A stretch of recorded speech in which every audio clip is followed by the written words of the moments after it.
అజ్ఞాతవాసం కూడా చెయ్యాలి. అంటే 12, 1, 13 ఈ 13 సంవత్సరాలు మా నియమాన్ని పాటిస్తే తప్ప పందెం వేయరు అన్నాడు.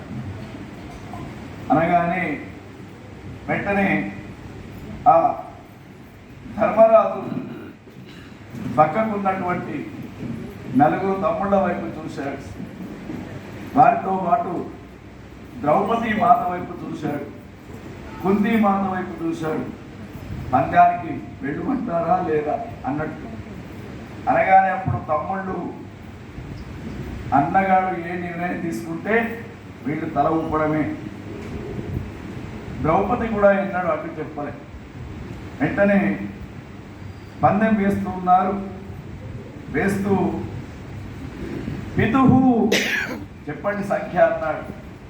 దుర్యోధన అనగానే 3 అన్నాడు ధర్మరాజు. అనగానే వేశాడు పాచికలు. వేయగానే 5వ నెంబర్ ఉంటుంది. అంటే మళ్ళా మొదటిసారి ఓడిపోయాడు ధర్మరాజు. రెండవసారి మళ్ళా, అంటే మొదటిసారి ఓడిపోతే ఏంది 12 సంవత్సరాలు అరణ్యవాసం.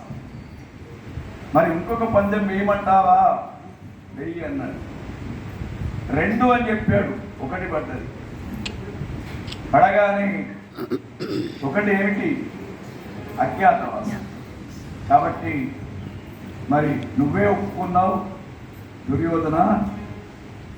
ఇక నీ రాజ్యాన్ని, భోగభాగ్యాన్ని అన్నిటినీ విడిచిపెట్టి నువ్వు విధి వంచితులైనావు. అన్నమాట కోసం అన్నదమ్ములంతా కూడా అడవి పాలవుతున్నారు. అంతే కదా. అప్పుడు వెంటనే ఆ యొక్క ధర్మరాజు లేచి ధృతరాష్ట్రునికి నమస్కారం చేశాడు. నమస్కారం చేశారు పాండవులు. మిథునుడికి నమస్కారం చేశారు. మేము ఓడిపోయాము, బయలుదేరుతున్నాం అన్నాడు.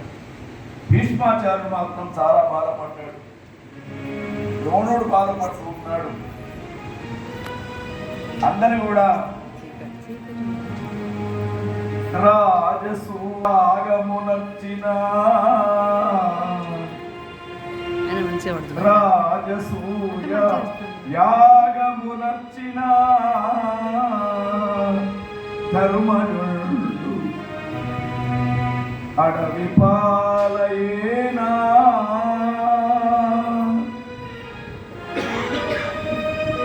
వెంటనే రాజసూయ యాగం చేసినటువంటి మహానుభావులు సామంతరాజులందరూ